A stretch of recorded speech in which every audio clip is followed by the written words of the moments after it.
A farmer accidentally discovers a secret tunnel under his barn.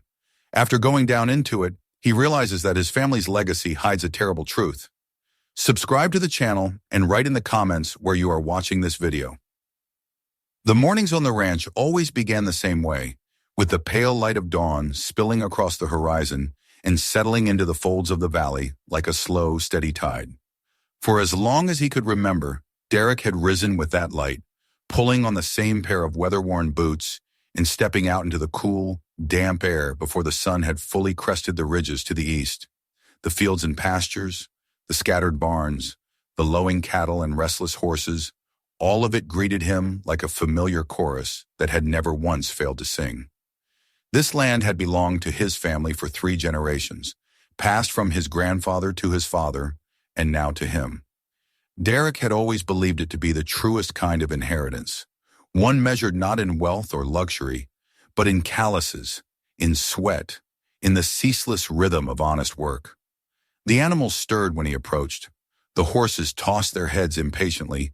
The cows crowded along the fence, waiting for the first feed of the day. Chickens scattered at his feet, pecking at the dust, flapping against his legs as he carried the bucket of grain. These were the sounds that had cradled him through childhood, through manhood, through the long, solitary years after his parents were gone. He had lived alone for more than a decade now, with only the routines of ranch life to anchor him against the silence. There was no wife, no children, no siblings to share the burden. Just Derek, the land, and the animals that depended on him. The centerpiece of it all was the old barn. His grandfather had built it with his own hands sometime before Derek was born, driving every nail, hoisting every beam into place, with a determination that had made the building stand as though it were carved from stone rather than timber. To Derek, the barn was more than just a shelter for feed and tools, more than just a place where animals sometimes slept during storms. It was the heart of the ranch, the symbol of his family's grit and survival. He remembered sitting on his grandfather's shoulders as a boy, listening to stories about the barn, about how it had weathered blizzards and droughts, fires that had swept across the valley, and winds that had torn other men's roofs away. The barn, his grandfather used to say, was the anchor. As long as it stood, so would the family. And so Derek tended it like one might tend a shrine. Every few years, he replaced the boards that warped with the seasons, hammered down the nails that worked themselves loose. He patched the roof when it leaked, painted the doors, though the red was now more rust than color. The barn, like the man who maintained it, was weathered, scarred, but enduring. Life on the ranch was not easy, nor was it particularly rewarding. The money came in slowly, often barely enough to cover supplies and repairs. The animals were both his pride and his burden, their survival tied directly to his own. There were mornings when the weight of it all pressed heavily on his chest, when he wondered why he stayed, why he carried on when so many others had sold their land and moved to town. But each time he considered it, he looked out across the fields, saw the sweep of the hills, the cottonwoods lining the stream, the endless horizon that promised both solitude and freedom, and he knew there was nowhere else he could belong. There was comfort in the routine, in the endless repetition of tasks that had no end and no true beginning. The feed buckets carried, the stalls mucked, the fences repaired, the tack cleaned. He moved through it like a man in a dream, always the same gestures, always the same sounds. At night he sat on the porch, staring into the dark while the coyotes yipped in the distance. Sometimes he brought out his grandfather's old pipe, though he no longer smoked and simply held it, breathing in the faint ghost of tobacco and firewood that still clung to the wood. It reminded him of stories, of warmth, of a voice that had guided him through boyhood. Yet beneath the comfort, there was also a gnawing emptiness, though Derek rarely admitted it, even to himself. The land, for all its beauty, was lonely. His grandfather's stories had made it seem like a kingdom, but to Derek it was more often a prison. He lived surrounded by memories, by walls built by men long dead, by expectations carved into the soil itself. He could not leave, not without feeling like he was betraying something sacred. And so he stayed, year after year, bound by invisible chains he could neither see nor break.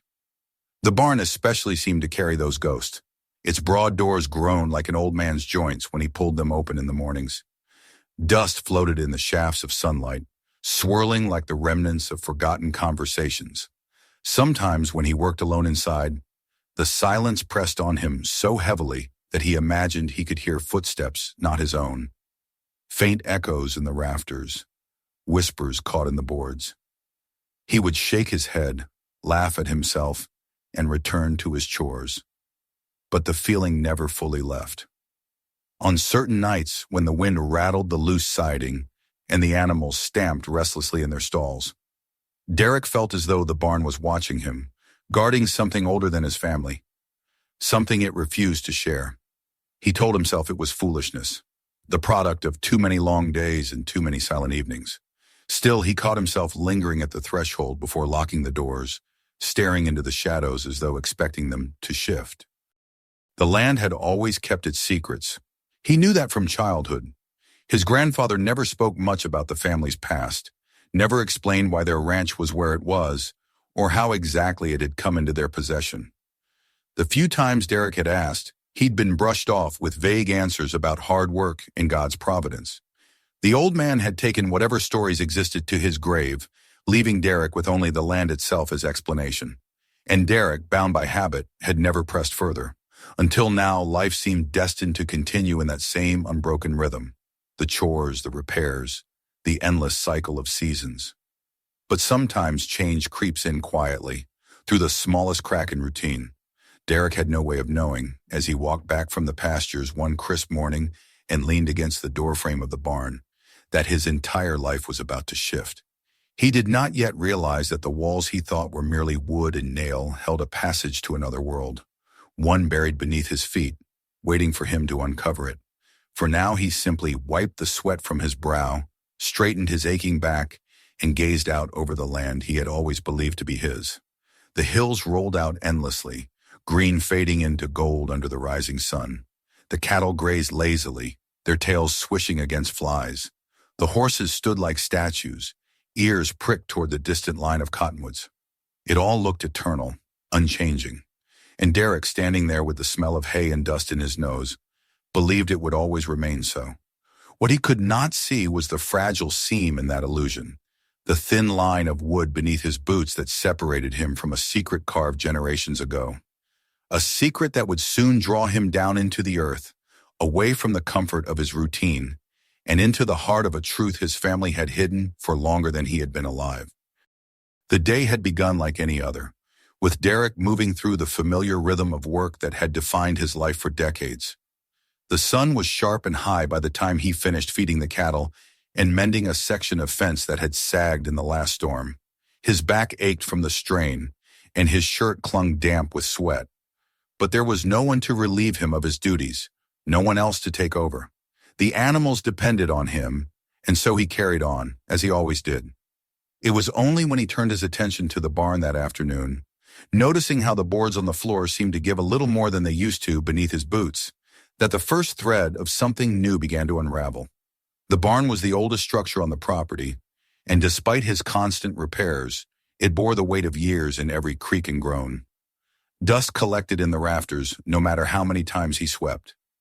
Gaps in the siding let in cold drafts in winter and hot air in summer. Derek had meant to reinforce the floorboards months ago, but there was always another task more pressing.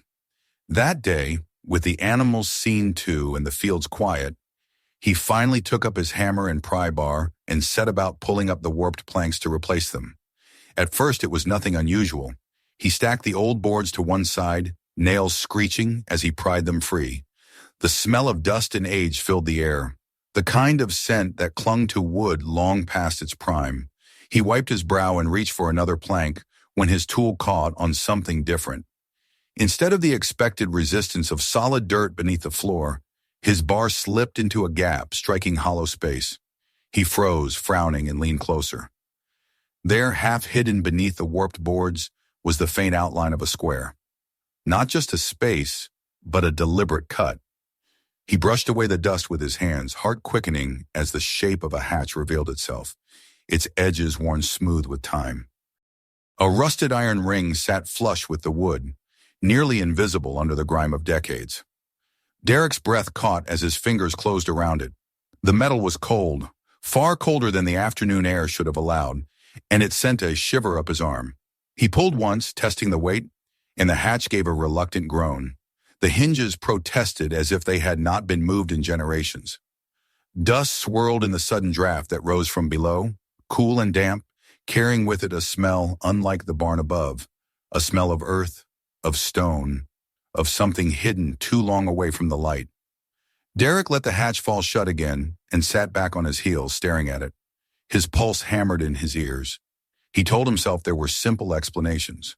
Perhaps it was an old root cellar, a storage space his grandfather had built and then forgotten. Yet how could he have lived his entire life here and never known of it?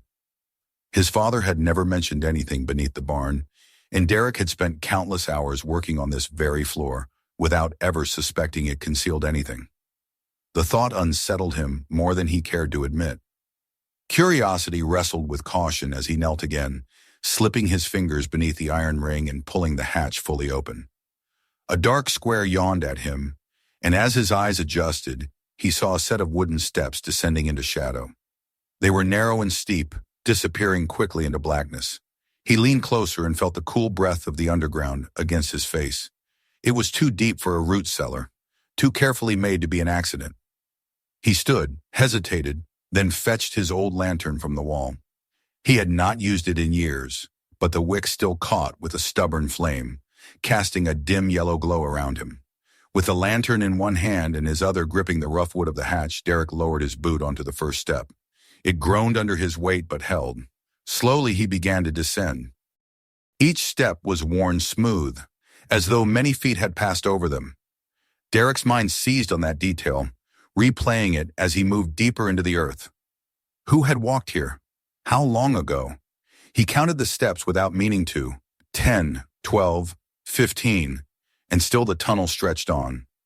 Finally his boots touched solid ground, and the narrow passage opened before him. The walls were packed earth, reinforced with timbers. The lantern light revealed hand-hewn beams, cut and set with care. This was no crude hole dug in haste. Whoever had built it knew what they were doing. The ceiling was just high enough for him to stand upright, though he had to stoop slightly in places. The air was heavy and close, thick with the smell of old wood and damp soil. He took a few steps forward, his lantern casting long shadows across the walls. The silence pressed on him, broken only by the faint drip of water somewhere in the distance and the uneven beat of his own heart. He stopped at a point where the tunnel widened into a small alcove, the dirt packed smoother there, as though hands had shaped it deliberately. Something glimmered faintly in the corner. He lifted the lantern higher and saw an old tin cup, its surface dulled with age but unmistakable. Nearby lay the charred remnants of wood, the blackened stones of a long-dead fire. Derek crouched, touching the ground with his free hand. The ash crumbled at his fingers, dry and fragile. Yet it was real. Someone had once made a fire here, deep beneath his barn. He straightened, the hairs on the back of his neck prickling. This was no cellar. This was no forgotten hole. It was a place someone had used, lived in perhaps, hidden away where no eyes could see. The tunnel stretched further, its end swallowed by darkness. Derek's lantern flickered as though protesting the thought of going deeper. He stood still, listening to the silence that seemed almost to breathe around him. For the first time in his life, he felt as though the ground he had trusted his entire life was a stranger, harboring secrets it had no intention of giving up easily. His instinct told him to climb back up, to shut the hatch, to forget he had ever found it. But something stronger, curiosity perhaps, or the stubbornness that came with being a Langston. A man raised to believe the land belonged to him, and him alone kept him rooted to the spot. He raised the lantern higher, squinting into the shadows ahead. The tunnel beckoned, patient and unyielding. Derek swallowed hard and took another step, his boots scuffing softly against the packed earth. The lantern's light reached only a few feet ahead, revealing just enough to tempt him further. He thought of his grandfather, of the barn, of the stories left untold. Perhaps this was the answer to all the questions he had never dared to ask.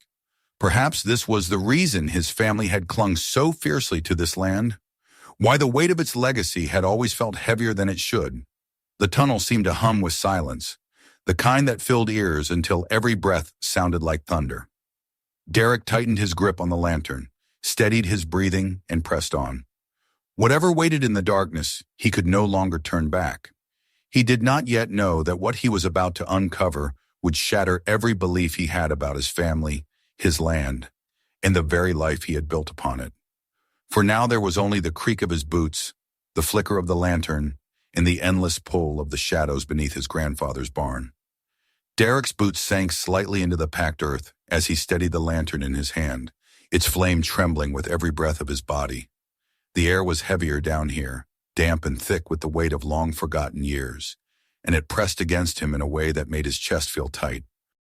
The hatch above stood open, casting a faint square of light from the barn floor, but it seemed impossibly far now, like a portal into another world. He looked up only once, reassured himself that the exit still existed, then forced his eyes back to the darkness that stretched ahead. Every step carried him deeper into the unknown, and though the tunnel was narrow, no more than the width of a man's shoulders, it felt vast in its silence. He could hear the faint crackle of the lantern wick, the rasp of his breath, and the muted thump of his heart. What unsettled him most was the sense that these sounds didn't belong here, that they were intrusions into a space that had long since settled into perfect stillness. The timbers that supported the walls and ceiling loomed in the dim glow, their surfaces blackened with age, yet strong and deliberate. Whoever had built this had not done so in haste. It was crafted with purpose, and that thought gnawed at him. He forced himself onward, counting his steps without realizing it. 10, 20, 30. The tunnel stretched further than he could have imagined, a straight line carved through the earth like a scar. He tried to picture his grandfather with a shovel in hand, cutting through soil, dragging beams into place, sweating and grunting in the lantern light. It didn't make sense. His grandfather had been many things: stubborn, hard-working, secretive, but never a man to waste energy on useless ventures. If he had carved out a place like this, there had been a reason. The passage widened unexpectedly, spilling him into a small chamber. Derek stopped, raising the lantern high. The walls here were smoother, shaped by hands that had taken the time to flatten them. A few rough shelves had been carved into the dirt, though they sat empty now, their outlines blurred by dust. In one corner lay a pile of stones, arranged purposefully into a circle blackened with soot. He crouched beside it and brushed his fingers over the charred remains within. The ash disintegrated instantly, fragile as paper, but it was unmistakable. A fire had burned here once. Next to the stones sat an object half buried in dirt. Derek lifted it carefully, shaking off the clinging soil until it revealed itself as a tin cup. The surface was dulled with rust, but when he turned it in the lantern light, faint grooves of old lips remained on the rim. The realization struck him like a blow. Someone had drunk from this cup, sat beside that fire, rested in this chamber as though it were a home. The air thickened around him, charged with something he couldn't name. He stood too quickly, hitting his shoulder against a timber, and the jolt sent a fine spray of dust drifting from the ceiling. The lantern wavered, shadows stretching and twisting across the walls until they seemed to crawl toward him. He tightened his grip and forced himself to breathe evenly. This was no longer a question of what lay beneath the barn. This was a question of who. The chamber narrowed again into another tunnel, its mouth yawning black and silent.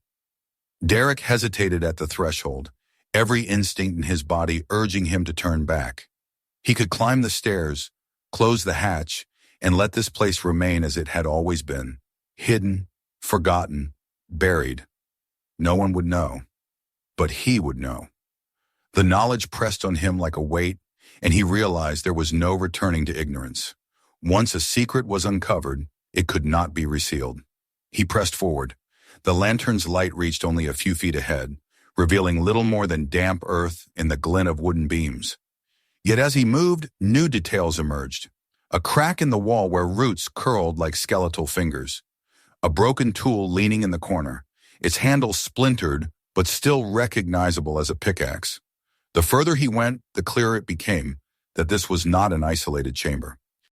This was a system, a deliberate construction that extended beyond the reach of one man's idle effort. Another alcove opened to his left, smaller than the first. Here he found what appeared to be markings etched into the wall. He leaned closer, squinting, and saw a series of initials carved deep into the packed earth, their lines sharp despite the years. Some he did not recognize, but one set stood out. S.L., his grandfather's initials. The sight of them drove the air from his lungs. It was undeniable now. Samuel Langston had known of this place, had walked these very tunnels, had left his mark for reasons Derek could only guess at. He backed away slowly, clutching the lantern as though it were the only thing tethering him to reality. The chamber seemed to watch him in silence, as if waiting for him to piece together a story it had guarded for decades. His mind swirled with questions, but no answers came. Only the oppressive sense that he was trespassing in a world meant to remain hidden. The tunnel stretched onward still, its darkness impenetrable beyond the lantern's glow. Derek stood at the edge of it, his body trembling with the effort of deciding. To press further would mean venturing deeper into whatever secrets his family had buried. To retreat would mean living with the knowledge that he had seen only the beginning, that the truth lay just out of reach. His grip on the lantern tightened until his knuckles ached. He remembered the way his grandfather used to look at the barn, not with pride, but with something closer to vigilance, as though guarding it against invisible intruders. He remembered the silence that fell whenever questions of family history arose, the way his father had deflected inquiries with vague platitudes. All of it pointed here, to this place beneath his feet. He stepped forward once more, the lantern's light spilling across the tunnel's rough walls. Dust floated in the air, disturbed by his presence, glowing like tiny stars before vanishing again into the dark. Each breath sounded louder than it should, each footfall echoed longer than the last, and though he was alone, Derek could not shake the sensation that the tunnel was aware of him, that it had been waiting for this moment, for him, specifically, to walk its hidden path. At last he stopped again, more from the pounding of his heart than from fatigue. The tunnel pressed close on either side, and the shadows seemed to gather just beyond the circle of light, whispering promises he could not quite hear. He turned in a slow circle, raising the lantern high. The carved initials stared back at him from the wall, silent testimony to a truth that stretched back generations. Derek drew a shaky breath and lowered the lantern slightly. The flame flickered, throwing the shadows into a restless dance. He was too deep now to turn back, too entangled in the mystery to walk away. Whatever lay ahead, whether ruin or revelation, he had no choice but to follow. He adjusted his grip on the lantern and moved forward again, each step pulling him deeper into the earth, deeper into the legacy of secrets his family had buried. Above, the barn stood quiet and unknowing, its floor concealing the hatch like a closed eye. But below, in the silence of the tunnels, Derek had opened that eye, and there would be no shutting it again. The deeper Derek moved into the earth, the more the air seemed to thicken around him, heavy with a closeness that made it difficult to breathe. The lantern trembled faintly in his hand, its light dancing against the walls as though reluctant to settle. He kept moving slowly, careful not to stumble on the uneven ground. The tunnel narrowed in places and then opened unexpectedly into alcoves that appeared shaped with deliberate intention. In one such alcove, he paused, raising the lantern higher. The light caught something that made his breath catch. Against the wall, where the dirt was pressed flat, lay the faint outline of a bedroll. At first, Derek thought it was a pile of discarded rags, but as he drew closer, he saw that it was a wool blanket, folded neatly atop a makeshift pallet of boards. Dust coated the corners, but not so thickly as he would have expected if it had lain untouched for decades. The blanket looked as though someone might have set it down only days ago, intending to return. He felt a prickle run down his spine. His mind reached for explanations, clinging to them desperately. Perhaps it was a remnant of the past, left behind by men long dead, preserved by the stillness of the air. Yet his instincts told him otherwise. The way the blanket was folded, the way the boards beneath it were arranged with care, it all suggested recent use. This was not a relic, it was a sign of habitation. On the floor nearby stood a small metal dish, its surface blackened by fire. Inside, a curl of ash still clung stubbornly to the edges. Derek bent down, touched it with the tip of his finger, and felt the fragile residue crumble instantly. He lifted his finger to the lantern. The ash left a faint smear, dry but unmistakably fresh. Someone had burned something here not long ago. His heart pounded as he rose quickly to his feet, scanning the shadows. Every corner seemed to breathe. Every dark edge seemed to conceal a figure watching him. He swallowed hard, his throat dry, and turned his attention to a wooden crate set against the far wall. The lantern revealed markings on its side letters and numbers, faded by time. He brushed away dirt and saw that the crate bore a year, 1853. The lid was ajar, and when he lifted it, he found inside a scattering of papers, their edges browned and curling, but still intact. He withdrew one carefully. The handwriting was neat and deliberate, written in ink that had faded but not vanished. Words leapt out at him: agreement, property, division, concealment. His stomach turned as he skimmed the lines, realizing he was holding some kind of contract. It spoke of land rights and ownership, of a pact between three families. The names blurred in the dim light, but one stood clear: Samuel Langston, his grandfather's name. Derek's hand trembled as he lowered the paper back into the crate. He reached for another, smaller bundle bound by twine. Inside were letters folded neatly, addressed in careful script to men whose names meant nothing to him. Yet the signatures at the bottom bore surnames that felt familiar, though he could not immediately place them. He set the letters aside, his chest tightening with unease. In another corner of the crate lay a leather-bound book. Its cover was cracked, its edges frayed. But when he opened it, he saw page after page filled with his grandfather's handwriting. Notes, lists, dates, all meticulously recorded. Some entries described the construction of the tunnels, the reinforcement of beams, the transport of supplies. Others were more cryptic, alluding to meetings held in secrecy, to agreements sworn never to be revealed. Derek read one line twice, scarcely able to believe it. The land must remain divided and the truth buried. He closed the book quickly, his hand pressing it shut as though the words themselves might escape and fill the air with accusation. His grandfather, the man he had idolized, had been part of something hidden, something deliberately concealed. This tunnel, this chamber, was not just a curiosity. It was evidence of a secret life lived beneath the very ground Derek had worked all his life. He turned sharply at a sound. It was faint, almost imperceptible, yet enough to still his breath. A drip of water echoed somewhere deeper in the passage. But there was something else too, something closer. He held the lantern high and saw across the packed earth floor a set of footprints. At first he thought they must be old, impressions left decades earlier by men who had long since turned to dust. But as he crouched and studied them more closely, his blood ran cold. The edges were sharp, the outlines crisp.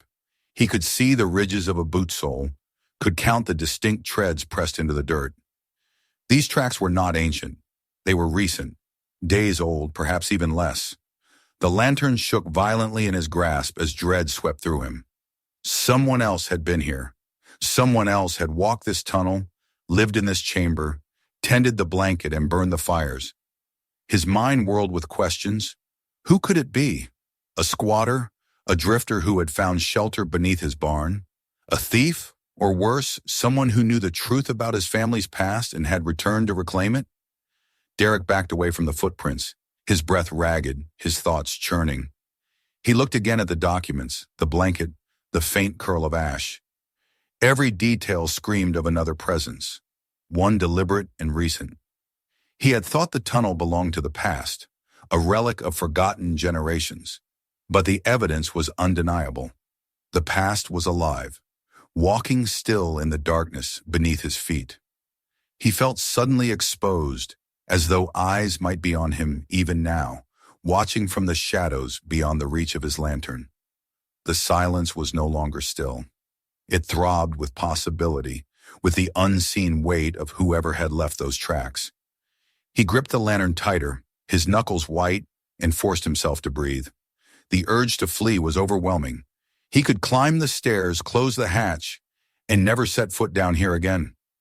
Yet even as the thought formed, he knew it was impossible. The discovery could not be undone. The documents, the footprints, the unmistakable signs of habitation, all of it, tied him irrevocably to a truth that demanded to be understood. He turned toward the tunnel, stretching further ahead, its mouth dark and silent, and felt the pull of it like a tide. Someone had gone that way. Someone had walked deeper into the earth, beyond what he had yet dared to explore. If he followed, he might find answers. If he turned back, he would live forever with questions that gnawed at him in the night. The lantern flickered as though hesitating with him, its flame bending low before righting itself again. Derek straightened his shoulders, his jaw set. Whatever lay ahead, he could not turn back now. Not when the truth of his family's legacy lingered just beyond the reach of his light. He took a step forward, the crunch of his boot against the dirt echoing unnaturally loud. Another step followed, then another, each one carrying him deeper into the silence that seemed to close around him like a shroud. He glanced once more at the footprints, the blanket, the papers scattered across the crate. They would wait. They were not going anywhere. But whoever had left those footprints might return at any moment. The thought quickened his pace. He pressed on, deeper into the tunnel, the lantern light stretching ahead like a fragile thread binding him to the world above. Behind him, the chamber settled once more into stillness, its secrets patient, its silence unbroken, save for the faint retreating sound of his boots carrying him into the unknown. The tunnel seemed endless. Each turn and alcove another layer in a story Derek had only begun to unravel. The lantern's glow painted the walls in flickering gold, revealing more timbers, more marks, more signs that this place had been not just built, but maintained. Every step he took deeper into the earth seemed to strip away another piece of certainty about his family, leaving him raw, exposed, and full of questions that no one was left alive to answer. He followed the prints for some distance, his heart lurching with every echo, until they faded into soil too packed and uneven to reveal much. The silence pressed back on him until his thoughts grew louder than his footsteps. It was then he made the decision to return to the chamber with the crate, knowing he could not confront this darkness empty-handed. If he wanted truth, it would be found in the brittle pages of those forgotten documents. Back at the chamber, he set the lantern on the crate and pulled out the bundle of papers he had only skimmed before. Dust clung to his fingers as he loosened the twine, unfolding one yellowed sheet after another. The language was archaic but unmistakable. Contracts, agreements, records of transactions that had nothing to do with cattle, fields, or the simple work of survival. They spoke of parcels of land and their division, not for farming, but for secrecy. His grandfather's name appeared again and again, alongside two others, Harrow and Cross. He read the words over and over, his eyes stinging from the effort to make sense of them. Concealment, division, mutual silence, phrases that left his stomach knotted. His mind conjured images of three men, his grandfather, and two strangers, meeting in secret beneath the earth, sealing pacts with pen and ink where no lawman would ever see. But what was it they had divided? What was so valuable that they had gone to the trouble of carving a world beneath the soil to hide it? Derek's hands shook as he sifted through the papers, finding letters addressed to Samuel Langston. They came from men with names that stirred vague recognition, names he had perhaps heard once in stories told around firelight, though no details had ever been shared. The letters spoke in riddles of shipments and shares, of promises to keep their work hidden from prying eyes. He set those aside and opened the leather-bound book again, the one filled with his grandfather's careful handwriting. The entries spanned years, each one a fragment of something larger. Notes about timber ordered from distant towns, about digging schedules, about the need for silence. There were mentions of gatherings, of discussions about keeping the land divided, of warnings never to let the secret slip. Derek turned page after page, his breath catching when he read entries dated long before he was even born. This was not just a project, it was a legacy, one his grandfather had been determined to protect at all costs. One passage stood out, written in firmer hand, as though Samuel had pressed the pen harder, weighted by the importance of his words. It spoke of discovery, of something found in the soil that was worth more than the land above could ever yield. It did not name what it was, But Derek felt the implications hang heavy in the air. His family had not built their life on hard work alone. They had hidden something, exploited it, and sworn silence to guard it. The realization made Derek's chest tighten, as though the very air of the tunnel rebelled against his breathing. He thought of his grandfather as he had known him, stern, quiet, but proud of the land.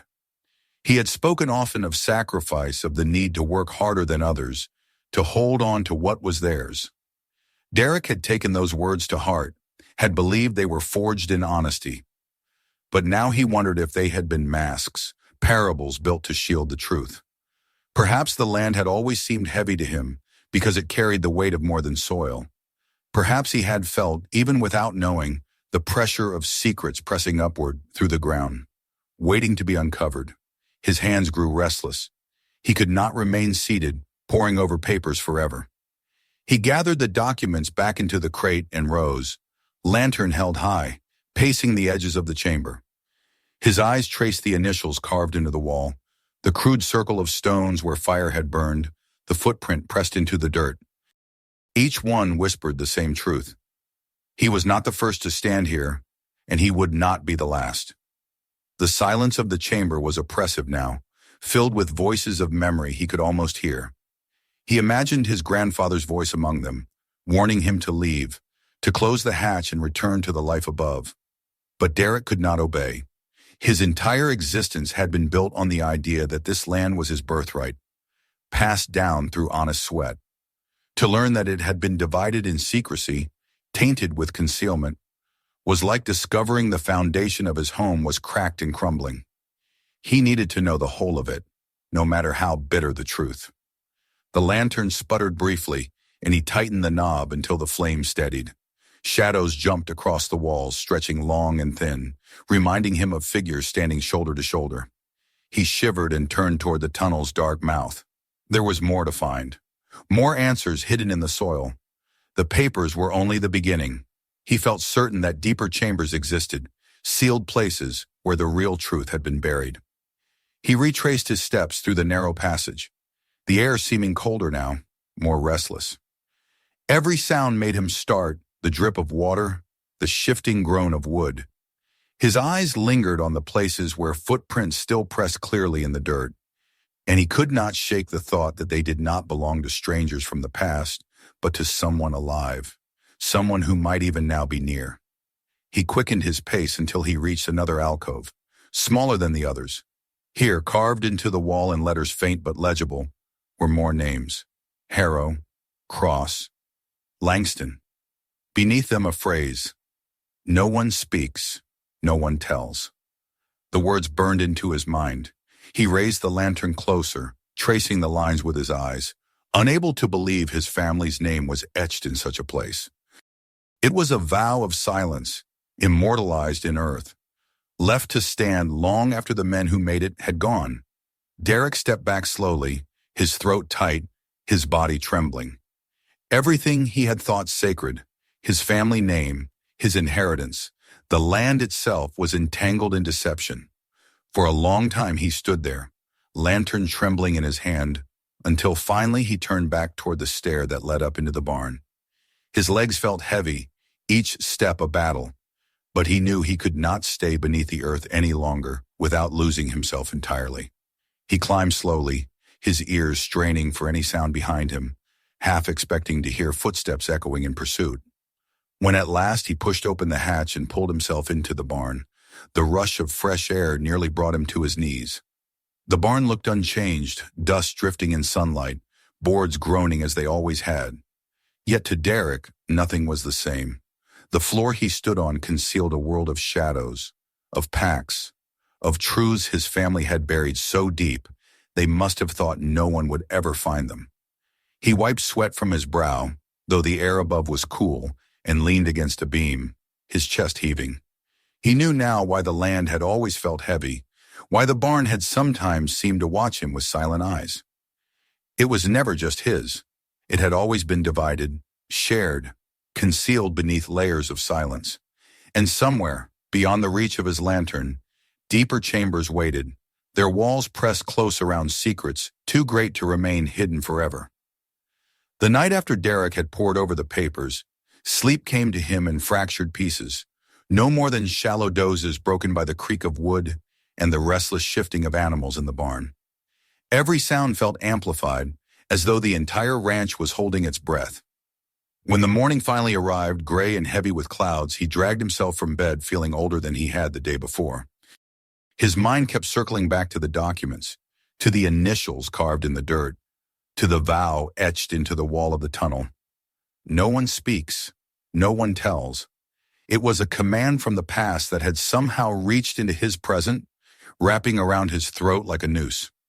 All that day he tried to work, but the task that usually grounded him felt hollow. He fed the cattle, repaired a loose section of fencing, hauled hay into the barn, yet every movement was haunted by the knowledge of what lay beneath his feet. He could not walk across the floor without thinking of the hatch, without imagining the black mouth of the tunnel waiting just below. By late afternoon, he found himself inside the barn again, staring down at the planks as though they might open on their own. His hand itched to lift the hatch, to descend again and dig deeper, but the memory of the footprints, fresh and undeniable, held him back. Someone else had been down there, someone alive, someone near. When night fell, the silence was sharper than usual, pricked with the kind of tension that made the skin crawl. Derek tried to read by lamplight, the old book of ledgers lying open before him, but his eyes kept sliding to the window, to the fields beyond, to the shifting shapes of trees in the wind. He told himself he was being foolish, that his imagination was riled from uncovering secrets never meant to be disturbed. Yet when the first sound reached him, it was not imagination. A steady rhythm of hoofbeats drifted across the valley, muffled at first, then clearer, approaching with the deliberate pace of men who knew exactly where they were headed. Derek froze, the book slipping from his lap. Horses, more than one. His nearest neighbor lived miles away, and no one ever came unannounced. He blew out the lamp, plunging the room into shadow, and crept to the window. Moonlight spilled across the land, faint but enough to outline the figures riding toward his barn. 3 of them, maybe 4. He could not be sure in the shifting dark. His pulse hammered as he watched them dismount, tying their horses near the fence with the ease of men familiar with such work. They moved toward the barn without hesitation, their boots striking the ground in unison. Whoever they were, they had come for something specific. Derek's first instinct was to fetch his rifle from above the mantel, but a deeper instinct held him still. These were not trespassers wandering blindly. They moved with purpose, as though they already belonged to this place. He pressed himself into the shadows as the barn doors groaned open. The men entered without pause, lanterns flaring to life in their hands, casting beams of light across the hay and the beams. Derek slipped silently from the house, his body taut with adrenaline, and crouched near the barn's side, listening. The scrape of wood reached his ears, the hatch. They had found it immediately, as if they had always known it was there. A voice, low and commanding, carried through the night. "This is it. The entrance hasn't changed." Another voice answered, younger but firm. "We'll need to see the chambers. All of them." Derek's stomach turned to ice. Whoever these men were, they spoke as though the tunnel belonged to them. He could not stay outside. If they were to discover him lurking, he would be exposed. Steeling himself, he slipped through the smaller side door of the barn and moved silently along the wall until he could peer into the shadows where the men worked. 4 of them, just as he had thought. Their lanterns lit the hatch, which now yawned open, revealing the darkness below. One man, taller than the rest with graying hair and sharp features, stood at the edge, his hands on his hips as though surveying familiar ground. "Langston's grandson has been here," he said, his voice carrying a note of certainty that made Derek's chest constrict. "I can feel it." Derek's breath caught. He had never seen these men before, yet they knew him, or at least knew of him. He pressed deeper into the shadows, but his mind whirled. Grandson. They knew of his grandfather. They knew of the connection. One of the younger men spoke, his voice hard. "Then we're not too late. The pact still stands. It's our right as much as his." The older man nodded once, decisive, and began descending the stairs into the tunnel. The others followed, their lanterns disappearing one by one until the barn was left in darkness once again. Derek stood frozen, listening to the echo of their boots fade beneath him. His world tilted beneath the weight of realization. These were the others, the families whose names had been scrawled on the documents, whose presence lingered in the letters. Harrow, Cross. They had come back to claim what their grandfathers had sworn to divide. He thought of the footprints, the fresh ashes, the folded blanket. They had been here all along, maintaining the place, living in shifts beneath his barn like shadows waiting for the appointed time. The air in the barn felt suffocating. Derek moved to the hatch and peered down, seeing only the faint glow of their lanterns deep below. Their voices drifted upward, too faint to decipher, but the tone was sharp, commanding, impatient. He thought of the papers he had left in the chamber, the ones that bore his grandfather's hand. If they found them, they would know exactly how much he had already uncovered. He had to act, but every instinct screamed against following them into the earth. He gripped the edge of the hatch, torn between fear and the need for truth. His grandfather's voice rose in memory, stern and uncompromising. Protect the land. Protect the legacy. But what legacy was this, built on secrecy and division? And who were these men to stride into his barn as though they were entitled to it? Rage flared within him, pushing against the fear. This was his home, his land. Yet even as the thought formed, he knew it was not wholly true. The documents had made that plain. The land had never belonged solely to him. A sudden clatter echoed from below, followed by the bark of a command. The lanterns shifted, their glow flickering against the tunnel walls.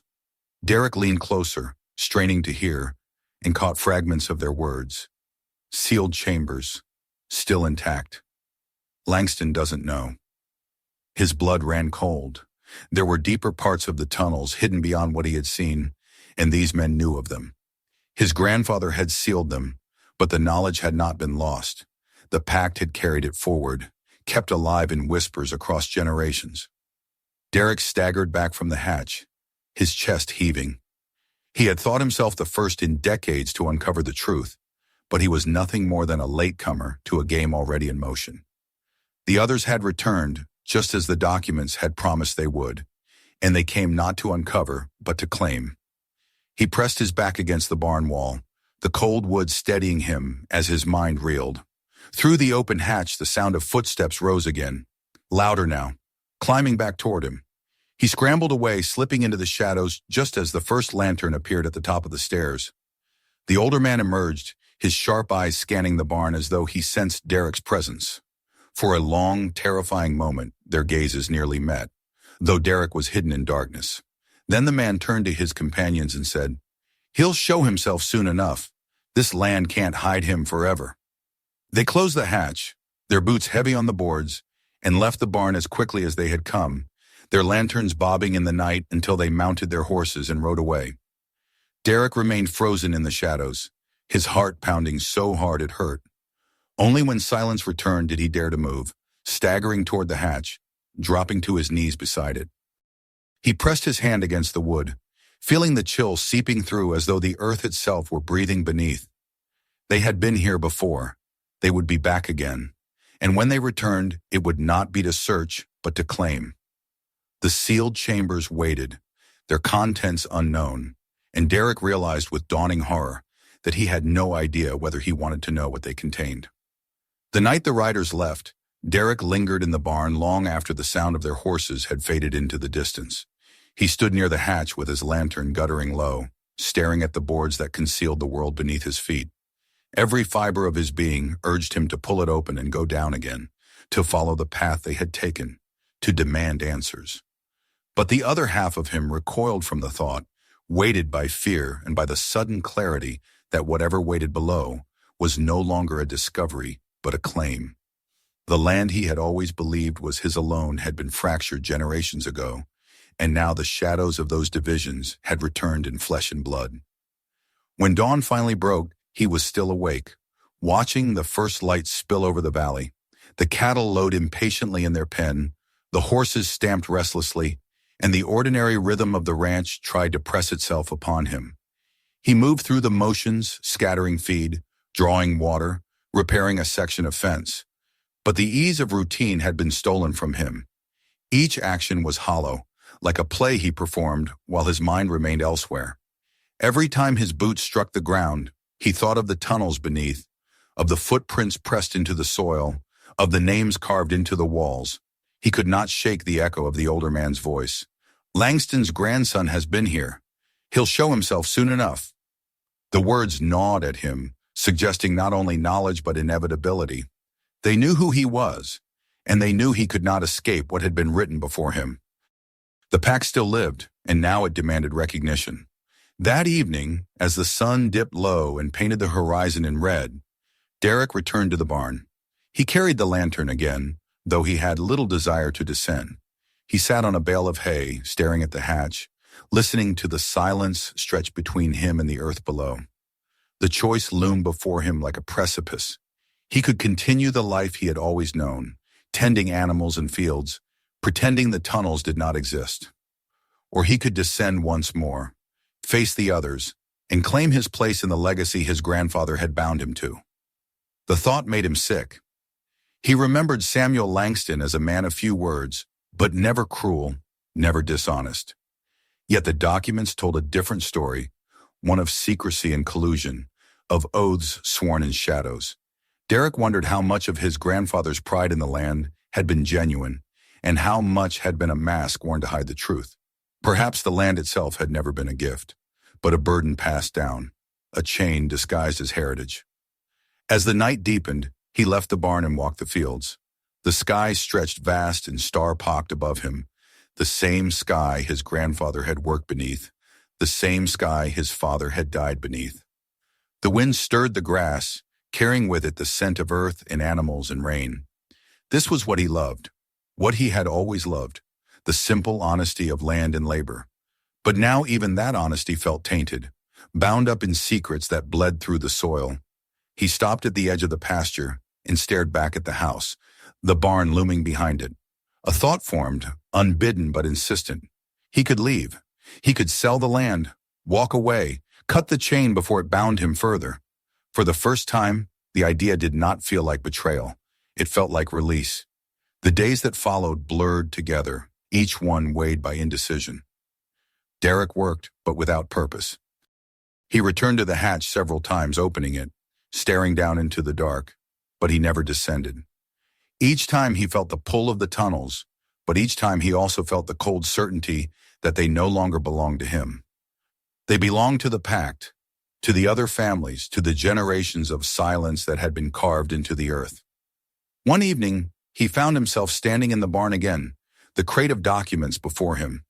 He pulled out the contract once more, read the words he had nearly memorized. Concealment, division, mutual silence. At the bottom, 3 signatures: Samuel Langston, Thomas Harrow, William Cross. He traced his grandfather's name with his finger, and for the first time, he felt no connection to it, only distance, only shame. The choice crystallized in that moment. He could not carry this legacy forward. He could not live each day walking over the bones of a lie. He would not be complicit in a silence that had already lasted too long. He closed the book, tied the twine around the papers, and set the crate aside. Tomorrow he would ride into town and find someone willing to take the land from him, someone who would pay enough to let him start again elsewhere. He would not bargain for more, would not cling to what had never truly been his. The decision settled over him with surprising calm. For the first time since opening the hatch, his chest felt lighter. He slept that night without waking, and when he rose at dawn, he saddled his horse with steady hands. The ride into town was long, but it felt different than before. The land still stretched vast and beautiful around him, but it no longer bound him. It was simply land, fields and hills and sky. Not chains, not inheritance. At the courthouse, he spoke to a lawyer, a man with sharp eyes who listened quietly as Derek explained. The man asked questions Derek could not fully answer about mineral rights, about the history of the deed, but Derek only shook his head. "I don't care about any of that," he said. "I just want to be free of it." The lawyer studied him for a long time before finally nodding, agreeing to handle the transfer when the buyers came forward. Word spread quickly, as it always did in small towns. Within days, whispers reached the ears of the other families. Derek did not see them again, but he felt their presence in the valley, like wolves circling unseen. Perhaps they would come to claim their portion. Perhaps they would fight over what remained. But Derek no longer cared. It was no longer his burden. When the papers were signed and the land no longer bore his name, Derek stepped out of the courthouse and stood in the sunlight with a strange sense of weightlessness. He had thought it would hurt more, thought he would feel as though he had lost a part of himself. Instead, he felt as though he had shed a skin that had never truly fit. He mounted his horse and rode west, away from the courthouse, away from the valley, away from the barn with its hatch and its secrets. The road stretched before him, unfamiliar and uncertain, but honest. For the first time, he felt no need to look back. The land would remain, the tunnels would remain, the pact would remain. But he would not. He would build something of his own, untainted by silence, unburdened by inheritance. As the sun sank behind the hills, Derek Langston, once a man bound to the soil of his ancestors, rode into a future that belonged to him alone. If you enjoyed this story, make sure to hit that subscribe button so you never miss the next shocking tale we uncover. Don't stop here. Click on the next video on your screen for another unbelievable story you won't forget. And if this one gave you chills, share it with your friends and family. Let them feel the same goosebumps you just did.